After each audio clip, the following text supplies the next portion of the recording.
Agradeço ao bom profeta por retornarem aqui para que possamos continuar a nossa história. Então vamos lá?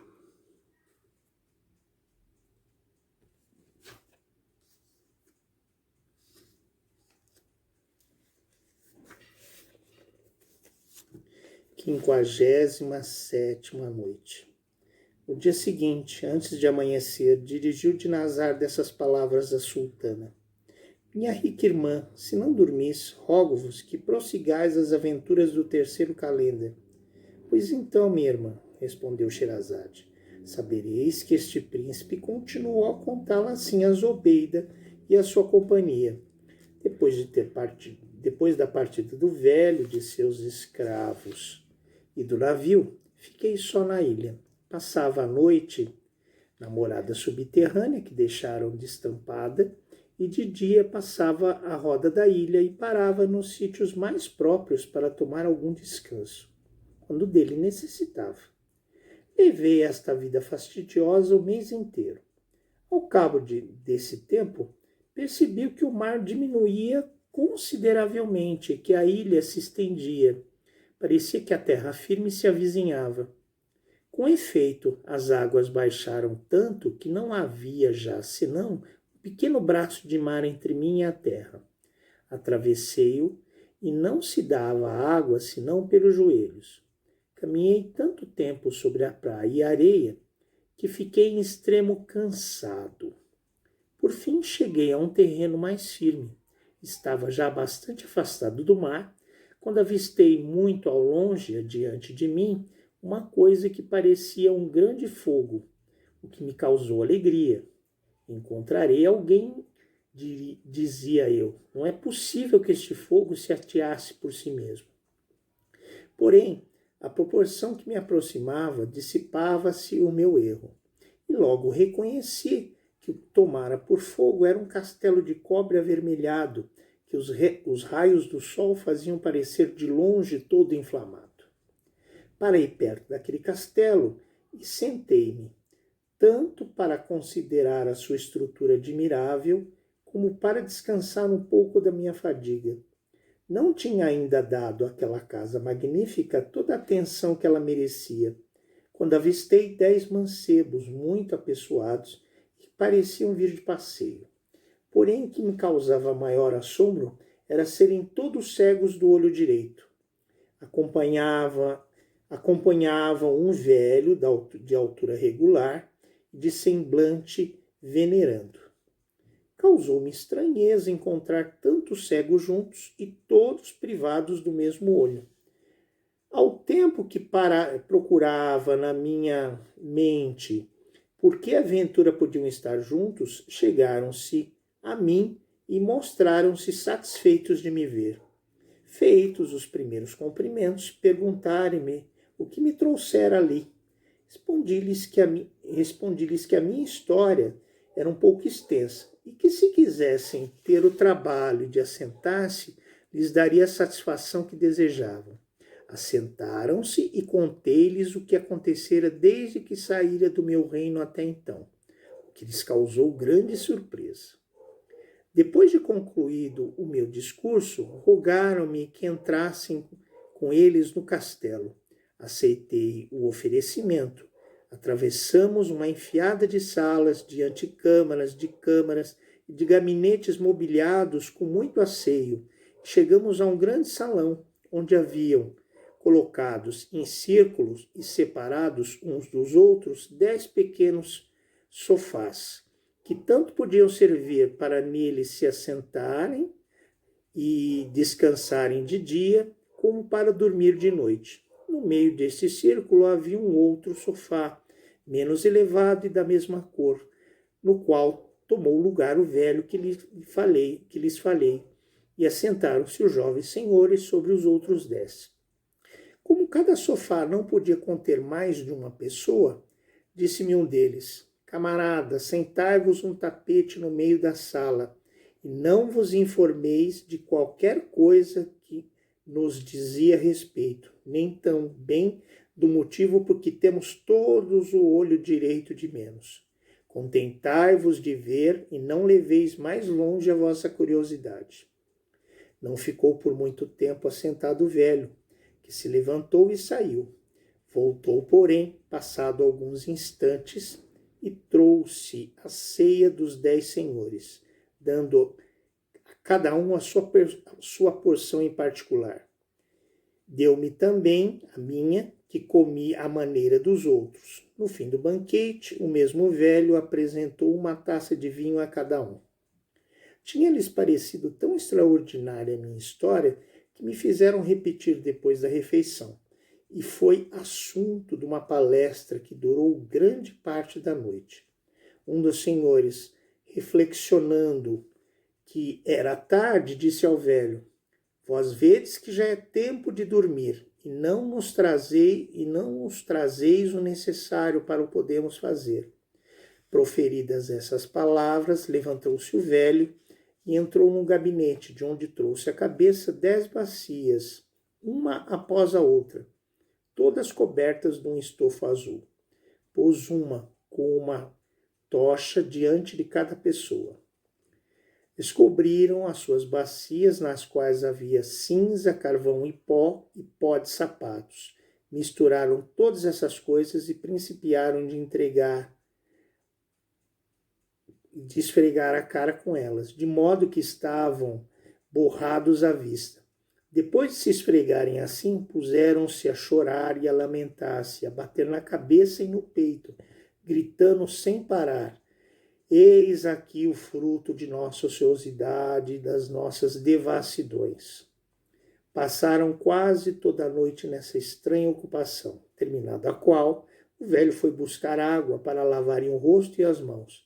Largaram também os vestidos que estavam sujos e tomaram outros, de sorte que não parecia que tivessem praticado as coisas pasmosas que acabara de presenciar. Julgai, senhora, do constrangimento em que estive nesse intervalo. 1000 vezes me vi tentado a romper o silêncio que esses senhores me impuseram. Foi-me impossível dormir o resto da noite. No dia seguinte, logo depois de nos termos levantado, saímos para tomar ar e disse-lhes então: Senhores, declaro que renuncio à lei que me impusesses ontem à noite. Não posso observá-la. Sois todos pessoas cordatas e tendes todos muita capacidade, bastante mudestes a conhecer. Todavia, vi-os praticar ações de que não podia ser senão capazes os loucos. Por mais que seja desgraça que me aconteça, não posso deixar de perguntar-vos por que vos sujastes com cinza, carvão e pó de sapatos. E, finalmente, porque todos têm um olho só. Deve alguma coisa muito singular ser causa disso. Razão por que vos rogo que deis satisfação à minha curiosidade. As instâncias tão apertadas não responderam. Coisa alguma, senão que as perguntas que lhe fazia não me diziam respeito, que não tinha nelas o menor interesse e que ficasse descansado. Passamos o dia a conversar em coisas diferentes, e sendo noite, depois de termos todos ceado separadamente, trouxe outra vez o velho as 10 bacias. Os jovens senhores sujaram-se, choraram, bateram-se e gritaram como da outra vez: Eis aqui o fruto da nossa ociosidade e das nossas devassidões. Continuaram nas noites seguintes a fazer a mesma ação. Por fim, não pude resistir à minha curiosidade e roguei-lhes muito seriamente que me satisfazessem e me ensinassem por que caminho poderia voltar a meu reino, pois disse-lhes: não me era possível ficar mais tempo com eles e ter todas as noites de presenciar um espetáculo tão extraordinário sem que me fosse dado saber o motivo deste. Um dos senhores me respondeu por todos: não vos assusteis do nosso proceder a vosso respeito. Se até agora não temos cedido aos vossos rogos, não foi senão por pura amizade para convosco e para poupar-vos o pesar de ficardes reduzido ao mesmo estado em que nos vês. Se quereis experimentar o nosso desventurado destino, não tendes mais do que falar e dar-vos-emos a satisfação que nos pede. Disse-lhes que estava resolvido o quanto pudesse ir embora o que pudesse acontecer. Ainda uma vez, replicou o mesmo Senhor, nós vos aconselhamos a que modereis a vossa curiosidade. Estais disposto a perder o olho direito? Não importa, replicou eu. Declaro-vos que se essa desgraça me acontecer, não vos será por culpa sua, a não ser por culpa minha própria. Juntou mais que ainda que perdesse um olho. Não deveria ficar com eles, suposto que tivesse esse pensamento, porque o número estava completo, não podia ser aumentado. Disse-lhes que gostaria muito de nunca separar-me de homens tão honrados quanto eles, porém que se fosse necessário, estava também disposto a sujeitar-me, visto que a todo custo desejava que me concedessem o que eu lhe pedia. Vendo os 10 senhores que eu permanecia constante na minha resolução, pegaram um carneiro que degolaram, e depois de o terem esfolado, apresentaram-me a faca, de que se serviram e disseram-me: aceitai esta faca, servi-vos-á na ocasião que logo vos diremos. Vamos cozer-vos dentro desta pele, na qual importa que vos embrulheis, e depois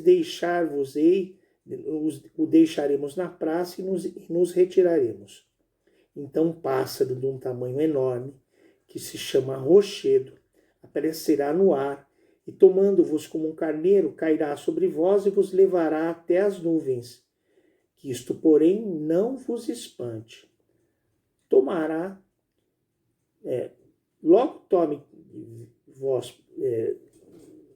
o voo para a terra e pousar-vos-á no cume de uma montanha. Logo que vos sentirdes em terra firme, abri a pele com a faca e desembrulhai-vos. Mal o rochedo vos verá, voará de medo e vos deixará livre. Não pareis, caminhai até que chegueis a um castelo de grandeza prodigiosa, todo coberto de ouro, de grossas esmeraldas e de outras pedrarias finas. Apresentar-vos-ei a porta, que está sempre aberta, e entrais. Todos quanto aqui estivemos neste castelo. Nada vos contamos do que nele vimos, nem do que nos aconteceu.